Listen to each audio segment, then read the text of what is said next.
All right. Hello, everybody. If you clicked on this link, best case scenario, you're here for a reason. And worst case scenario, you thought this was going to be something else, and now you are in shock and leaving. So, for those of you that stayed, today what I'm going to be covering is I'm going to be covering the New York City Bar Association's 2021 LSAT Prep and Law School Conference Day 2. We did day 1. It was yesterday. We posted it yesterday. Today was day 2, and today I'm doing a review video. So this is part 2. Anyway, what are we going to cover today? Today, we're going to cover a couple things. First things first, there were 2 sessions. There were 5 options. Of the 5 options, there were 2 sessions, so you could pick 2, you could bounce in between them. I did the personal statement writing workshop for one of them, and then I bounced between the LSAT classes in the other one just to get an idea of how they taught, what they were teaching, and so on and so forth. After that, there was the first panel, how to select and apply to the right law school. And then there was another panel on what to suspect and how to succeed in law school. Following that was some more time, like yesterday, one on one with admissions people or people related to the school, where you could ask questions, you can speak to them, and basically have any questions you have answered and learn a little bit more about each individual school. I'm not really going to go into that because I went into that a little more yesterday. Following that were closing remarks, and of course, at the beginning, there were welcome remarks. I'm not going to talk about either of those because there was really no content there. So let's dive right in. So, the sessions, there were 2 of them. The first one, I did the personal statement writing workshop. It was incredible. It was run by a former professor who had taught legal writing for 10 years. And basically, she gave us an outline of the story that you're trying to craft in your personal statement, how it should be done, what that first paragraph is supposed to look like, what the flow is supposed to be, and so on and so forth. I would be fine doing a video on what I got from her. And if you'd like that, please leave a comment below. Make sure to like the video, subscribe if you'd like to see when it comes out. Otherwise, I'm not going to make the video if I don't get people wanting to see it. Then, for the second one, like I said, I jumped from class to class and I visited Kaplan, LSAT Max, Test Masters, and Princeton Review. They were the 4 LSAT classes there.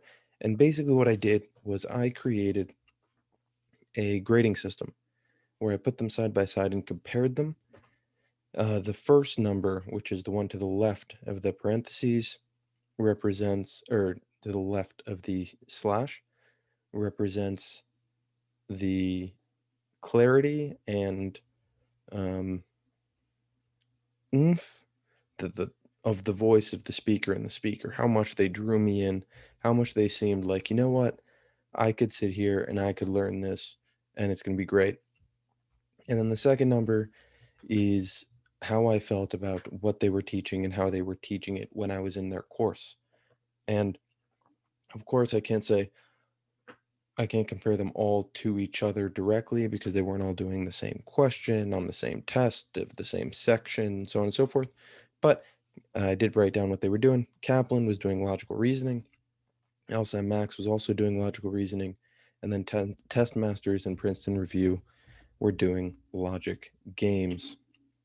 And I'll go into a little bit about what I liked and didn't like about each one. So for Kaplan, um, I don't want to say the name of who they brought in, but he was wearing a bow tie. It was really fun. He had the energy to back up the bow tie, right? Because when you wear a bow tie, you kind of gotta have it. Otherwise, it's like it just ain't right. It's like putting a hot dog on a hamburger bun. It just doesn't work. But he was a hot dog on a hot dog bun. He did a great job. He was captivating. He was intense. He was amazing. Only thing is, when it got to actually doing the logical reasoning questions, to me, it seemed like he was just trying to add and add and add information to the point where it was just too much. Like I understood what he was saying, and he made me confused.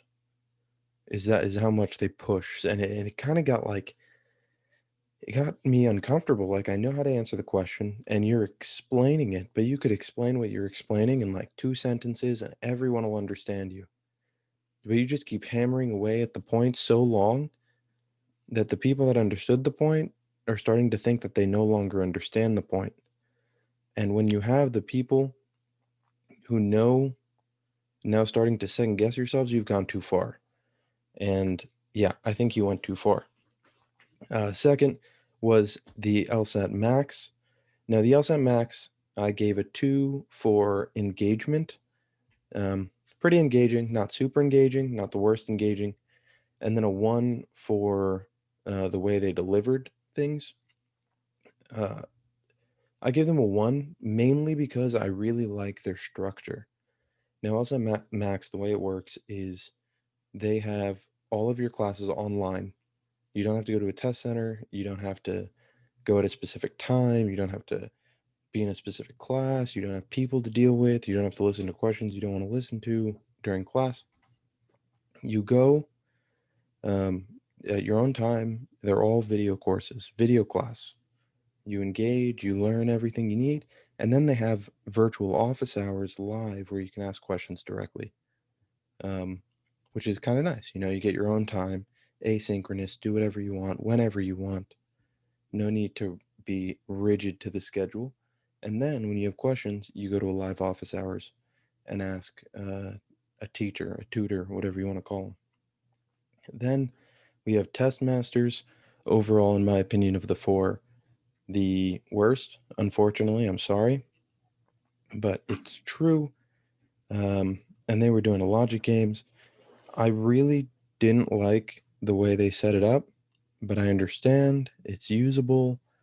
Um, it's just different than mine. So I guess that's preference, and I kind of give them a bad stick because like I do my way, and it's not too different. It just feels like there was it's just weird. I guess that isn't fair. Maybe give them a 2. Time with Princeton Review, because I have the same critique except a little different. Princeton Review, cool. They do almost the same thing that I do, but there's just so much more writing. There's so much on the paper. Like, I don't get how you have all of that on a paper, have to write all that, and finish games on time. Like, if I wrote that much during my logic games, it would take me 50 minutes to finish a game section. Maybe I'm exaggerating. I'm probably exaggerating. I'm 100% definitely exaggerating. My point is, it's just a lot, okay? It's too much. It's a lot. You write a lot, and you're putting yourself under unnecessary time pressure because you're writing too much on your paper. All right, I'm done. I've said too much. I've said a lot. Point is, they did a lot of it. If you ask me, what do I do leaving here if I had to choose one of these? I do LSAT Max. If you ask me, what do I do next? I do Princeton. And if you ask me what I do next, I say self study. Otherwise, Kaplan and Test Masters.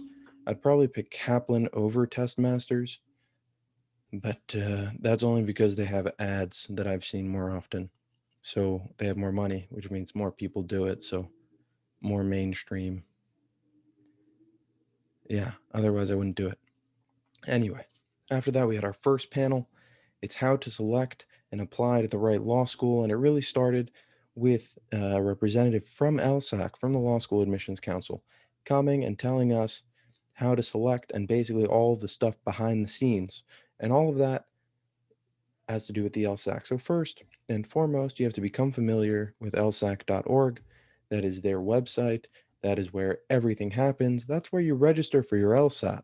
You know, that's everything. Everything you need right there. Become familiar with it.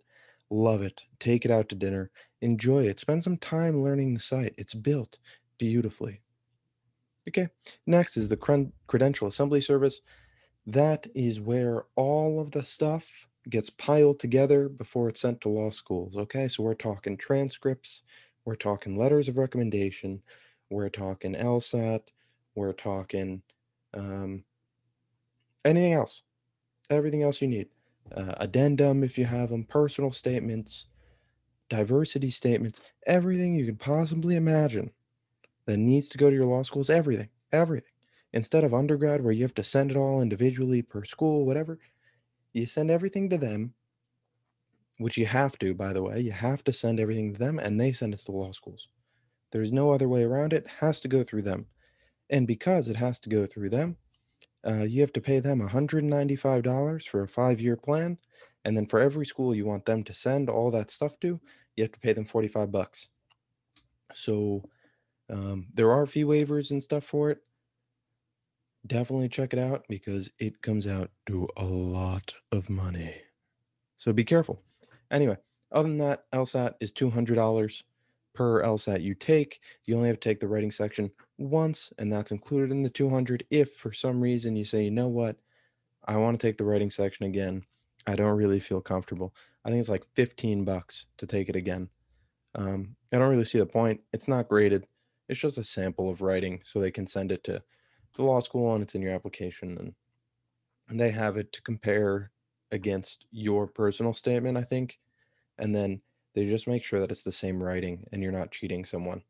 So don't, you know, pay someone to do your personal statement and then not write it yourself, because the law school admissions people will be able to tell. Okay. And then also, you can choose to get a score preview if you're a first time test taker. I did this. Basically, you pay $45 and then you can see your score before you can see it for like, I think, a week before it's like stamped in as your score on the LSAT. What does that mean? If you see your score and you don't like it, you just mark it off as if it was never scored, as if you canceled it day of, you just didn't feel good about it, get rid of it. Law schools don't see it. They have no idea what you got. LSAC doesn't tell them. There's no hints. It's just score withdrawn. And you have a week after seeing your score. Before this, and that's only for first time test takers, but before this, you'd have to cancel in the room after your LSAT if you didn't want the law schools to see it. So it's definitely $45 well spent if you choose to have the option.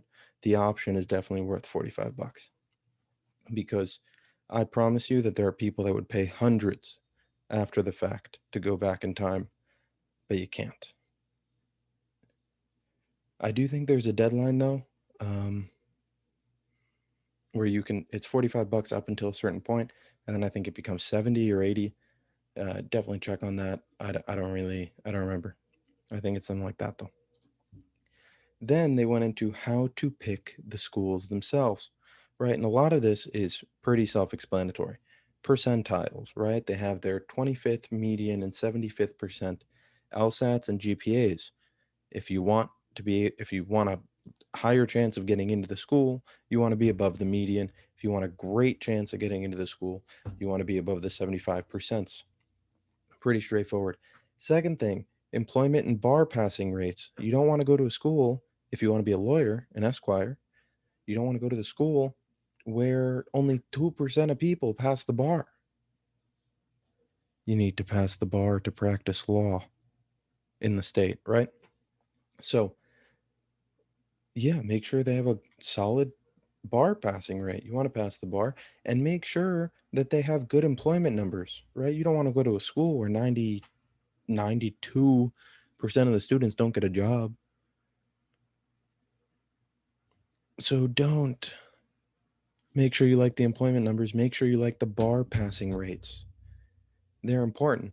Third, they recommended getting to know admissions. I had no idea that this was a thing, but you just call up admissions, talk to them, ask them questions about your personal statement, um, get to know them, get like just converse. You learn about the school through talking to people.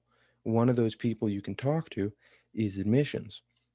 Other people you can talk to are anyone else at the school. You can reach out to the school, just the main registrar's office. Doesn't really matter. Then just talk to them. What's the atmosphere like? How are the people? How's the rigor? How's the competitiveness? What clubs are there? You can learn a lot just by talking to someone over the phone, is the point.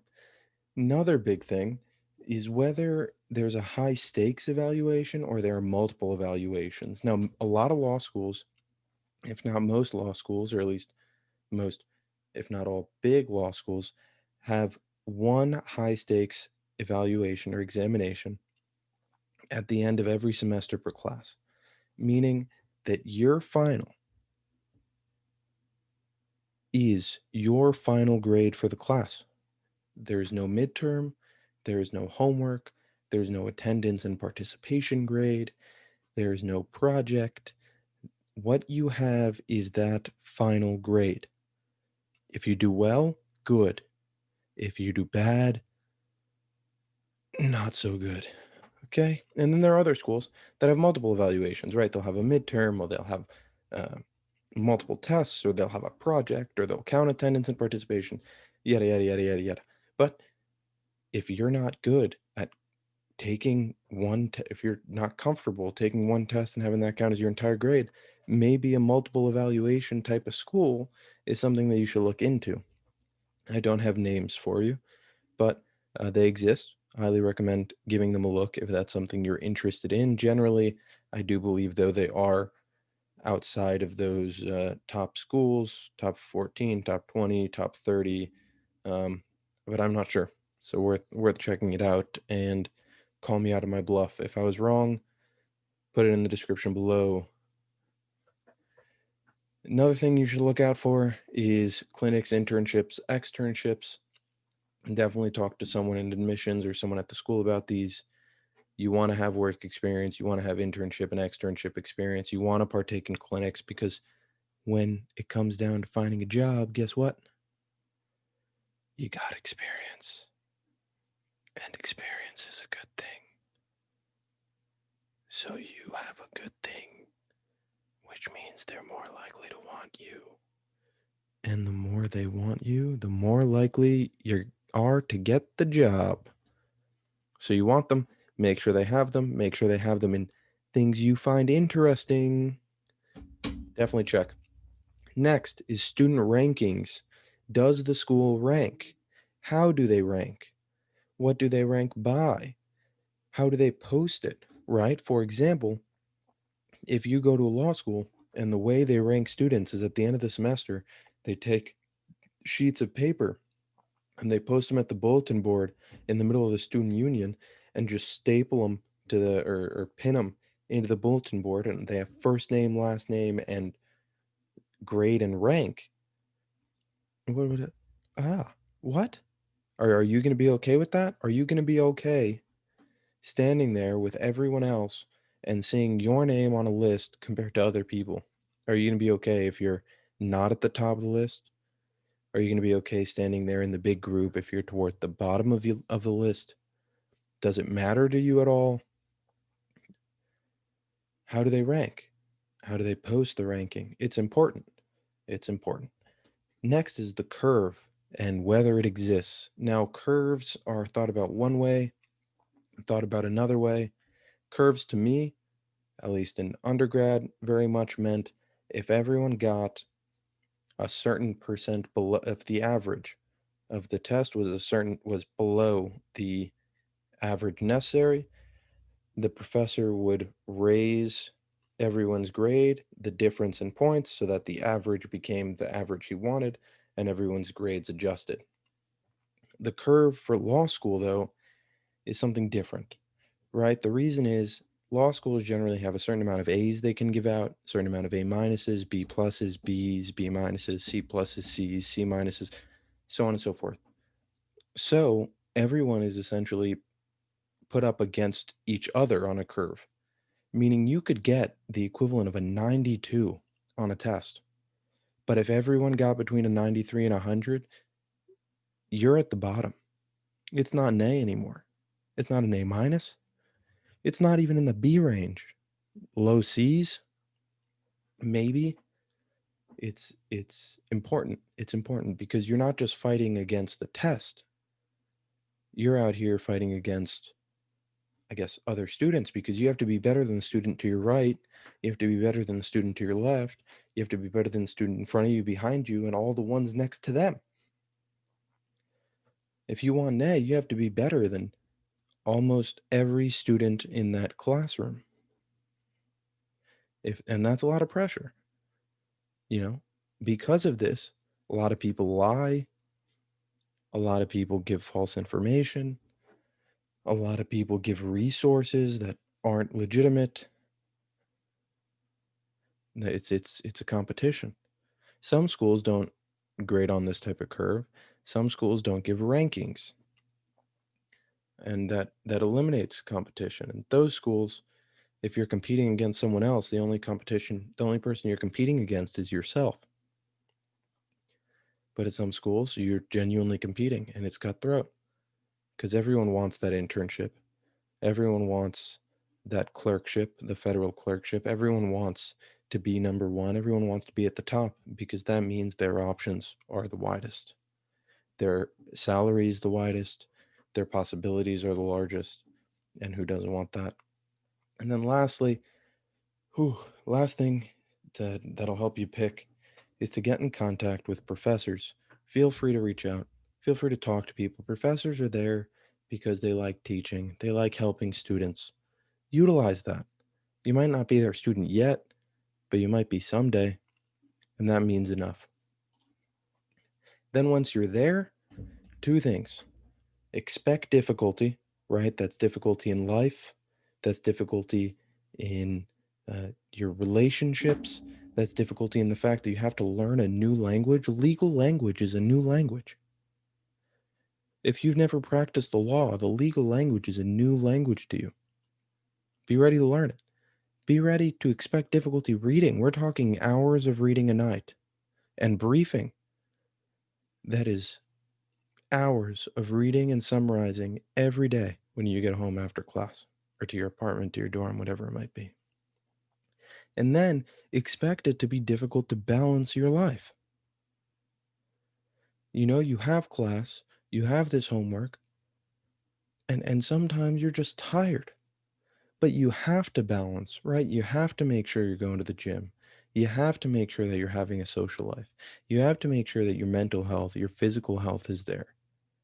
It's going to be hard, but you have to be ready for it. And without it, you're not going to be successful. And then you have to be willing to run your own race. You might be in class and someone asks you, did you study last night? And you're like, yeah, I read, I took notes. It took me about, like, I don't know, 2.5, 3 hours since I got home to my apartment. And the guy might, or the person you're talking to, guy, girl, might go, you only studied for 2.5, 3 hours? I was up till midnight last night. I was up till 1 a.m. I read the thing 3 times and made sure that I got everything in my brief and I know the entire case back to back. Guess what? That person has a different study capacity, or it has a different studying style than you do. Don't fall into the trap. For all you know, he's trying to get you to study more so you're more tired, so you study less later, and it's just a tactic to try to get you tired so that he can finish above you in the class cuz he wants that A. Run your own race. Study the way you study. Outline the way you outline.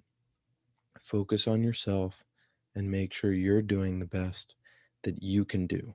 Run your own race. You do you. That's what you got to do to succeed. Now, the second panel, what to suspect. Yeah, how to apply. Oh, so I guess they went a little early. But panel 2, what to suspect and how to succeed in law school. First things first, there is no legal experience necessary before you get to law school. You don't need it. Heck, you could go to Juilliard for ballet and apply to law school. They'll probably look at you because you're something they've probably seen very rarely. You'd be a hot commodity. But no legal experience is necessary, is the point of that. A lot of people think diversity is just skin color, or national origin, race, sexual orientation. It's not, okay? when they say diversity, they mean diversity of life experience. Now, of course, some of that can be attributed to race, some of that can be attributed to disability, sexual orientation, some of that could be attributed to socioeconomic status. Some of that could be attributed to region of the country from which you hail, right? A Midwesterner has a different life than a Texan, or a Californian has a different life than a person from Maine. It's it's about getting as many different people from as many different ways of thinking and as many different walks of life together. That's what the law schools are looking for. So that's what to expect. There's just a lot of everything. A lot of everything. You'll have someone that's been working as a paralegal for 2 years. You'll have someone that's 47 and going back to school for a law degree. You'll have someone who just got out of undergrad and studied, um, I don't know, biochemistry. Point is, it doesn't matter because everyone is different. And that's beautiful. Next, in terms of how to succeed, first, immerse yourself in it. Don't take your time. Don't walk down the steps of the pool. Dive in. Dive in. Immerse yourself in it. Do you. I talked about this earlier. Just run your race. Don't follow what other people are doing. Don't be a follower. Be your own leader. March to the beat of your own drum. Three, don't work 24/7. Find your thing, right? Whether it's working out, that's your thing. Make sure you do that. Watch a movie, that's your thing. Make sure you do that. Listen to music, that's your thing. Make sure you do that. Bowling, that's your thing. Make sure you do that. Heck, you like to play basketball? You like to play soccer? You like to play football? Guess what? Join a Facebook group of pickup games that happen near you and go do that because that's your thing. All right? You don't want to be studying and working 24/7. Okay? Number four, fear is powerful. Okay? And that can be good and bad. Fear is one of the most powerful emotions that can that belong to human beings. Okay? But it can be used in two ways. First way, good. You know what? You're scared that you're not prepared and your professor is going to cold call you for class the next day and you're scared and you go and you do your work. You prepare and make sure that if he were to call on you, you're ready. Fear just helped you, okay? Fear bad when you can't sleep at night because you're worried that you're going to fail out of law school. Bad. So learn how to manage fear, learn how to manage the pressure, the anxiety, because you'll need to. Fifth, health is wealth. We're talking rest, we're talking nutrition, we're talking exercise, all the above. You know it. Uh, Six is networking, right? Networking. Important. It'll help you succeed in law school. Networking, number one. You have people to study with, right? Network into a study group. They're not generally hard to find. Network into a study group. And yeah, just make sure you're networking. Make sure you're going to your school's networking events. Make sure you're looking outside for networking events like the one that I learned this in, the New York City Bar Association's 2021 LSAT Prep and Law School Conference. Hashtag um, conference. Point is, network, get to know people, reach out, expand that LinkedIn profile. You already know it's important, so just do it. Next, prepare. We're talking before class, prepare. And if you're not prepared, you should be preparing. Okay? Final exam, prepare. And if you're not prepared, you should be preparing. That's it. Make sure you're ready.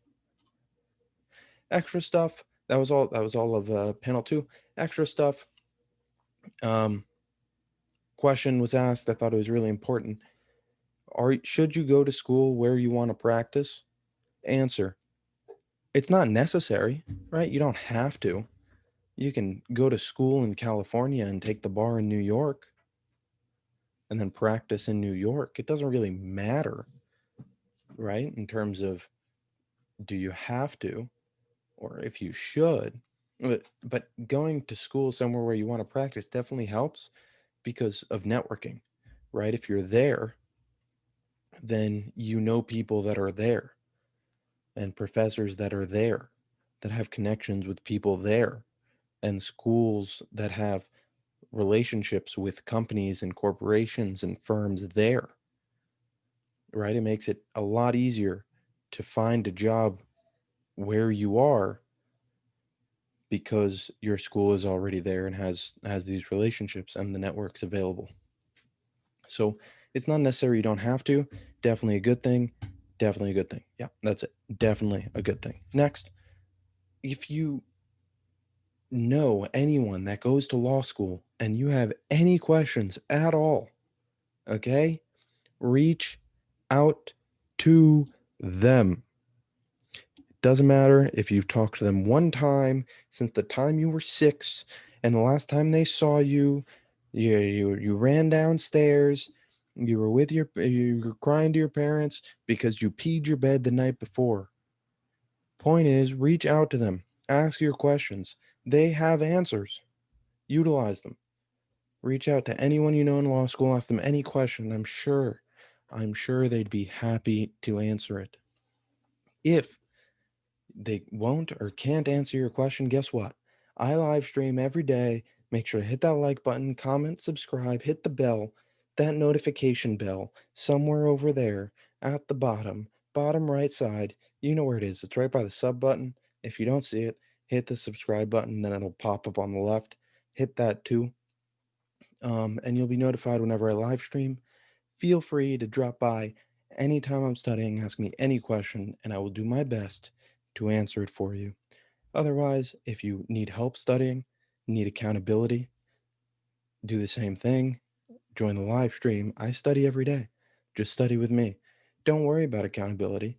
Just let me worry about it and join me. What do you say? I say it's good. I say it'll be fun. And I think that basically leaves it. It was a great time. The conference was great. I learned a lot. Highly recommend. Probably will be going next year. Maybe not. By then, I'll probably have a decision and I'll know where I'm going. Oh, wow. That's a year away. That just clicked. Oh, so I probably won't go again. But if you haven't been and you won't, you're not going to law school already, you should go next year because it was awesome. And it'll probably be more stuff than what I said just now in these past 2 videos. Also, if you want to see what happened day 1, go to my channel. It'll say day 1. And it'll be the video that I posted before this one. And you should check it out because there was more stuff about financing and more background stuff as to how to deal with law school and theory, big stuff out there, you know? Okay. Anyway, it was good. Highly recommend. Yeah, so with that, we're done for today. This was the video. Hope you like it. Do all the things I said to do down there before. And yeah, have a good morning, good evening, good afternoon, good supper, good lunchtime, good early morning, good late night, good midnight, good wee hours, good whatever it might be, wherever you are. I hope you had a good time. I hope you enjoyed what I had to say. And with that, goodbye.